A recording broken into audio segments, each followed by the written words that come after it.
Assalamualaikum warahmatullahi wabarakatuh.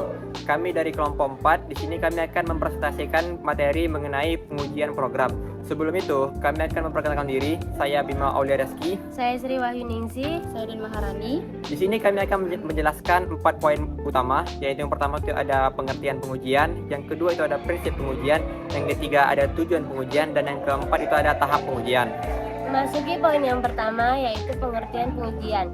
Pengertian pengujian yaitu program atau perangkat lunak merupakan suatu tahapan penting dalam pengembangan program atau perangkat lunak. Tahap pengujian program dilakukan dengan cara lunak. Tahap pengujian program dilakukan dengan cara mengevaluasi konfigurasi program, perancangan program, dan program yang dihasilkan. Yang kedua, prinsip pengujian. Prinsip pengujian itu ada 3. Yang pertama, pengujian harus direncanakan. Terlebih dahulu untuk mengetahui hal apa dalam perangkat lunak tersebut yang akan diuji sehingga pengujian yang dilakukan sesuai dengan rencana pengujian. Yang kedua, pengujian dimulai dari hasil yang kecil dilanjutkan kepada hal-hal yang paling besar. Pengujian dilakukan dengan hal yang kecil agar semua hal pada perangkat lunak tersebut dapat teruji dan pengujian lebih besar terstruktur. Yang ketiga, pengujian sebaiknya dilakukan oleh pihak ketiga, karena jika dilakukan oleh seorang pemrogram atau developer, pengujian menjadi aktivitas mengidentifikasi kesalahan, mengisolasinya dengan memperbaiki kesalahan ditemukan. Selanjutnya itu ada poin ketiga, yakni tujuan pengujian. Yang pertama itu menilai apakah perangkat lunak yang dikembangkan telah memenuhi kebutuhan penggunaan atau belum. Lalu yang kedua itu ada melihat apakah tahap pengembangan perangkat lunak sesuai metodologi yang digunakan atau tidak.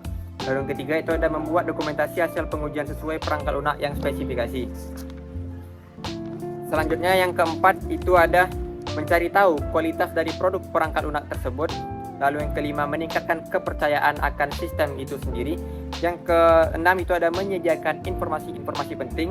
Lalu yang ketujuh itu ada mencari error dan kelemahan dari sistem tersebut.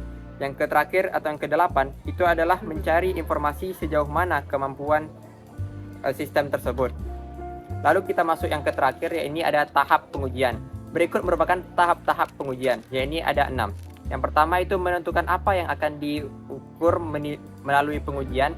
Yang kedua itu bagaimana pengujian akan dilaksanakan. Yang ketiga itu ada melaksanakan pengujian dengan cara memberikan sejumlah kasus uji, yaitu sekumpulan data yang akan digunakan. Lalu yang keempat itu ada menentukan hasil yang akan diterapkan. Baru yang kelima itu ada menjalankan pengujian tersebut. Dan yang keenam itu ada membandingkan hasil pengujian dengan hasil yang diharapkan. Lalu selain tahap-tahap tadi, ternyata pengujian ini juga ada seperti jenis-jenis tersebut.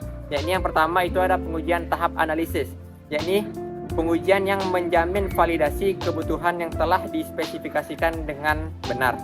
Faktor-faktornya itu ada 5.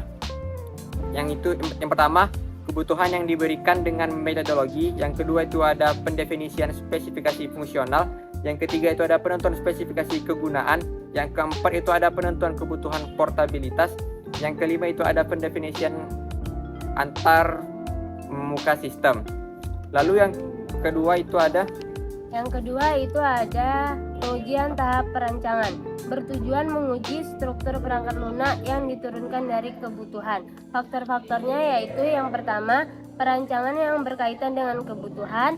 Yang kedua, kesesuaian perancangan dengan metodologi dan teori. Yang ketiga, portabilitas rancangan. Yang keempat, perancangan perawatan. Yang kelima, kebenaran rancangan berkaitan dengan fungsi dan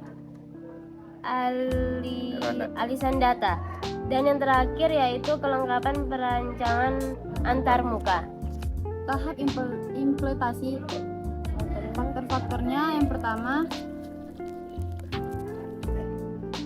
kendali integrasi data. Yang kedua, kebenaran program. Yang ketiga, kemudahan pemakaian. Yang keempat, sifat kompling atau ketergantungan antar modul. Yang kelima, pengembangan prosedur operasi. D. Pengujian tahap pengujian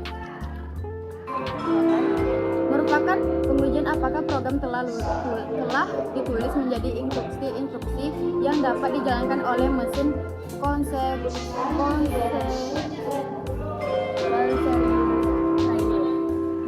lainnya. Dengan spesifik programnya, faktor-faktor pengujian yang dapat dilakukan sebagai berikut. Yang pertama pengujian fungsional, yang kedua dukungan manual, yang ketiga kemudahan operasi. Yaitu yang terakhir pengujian dengan kasus uji.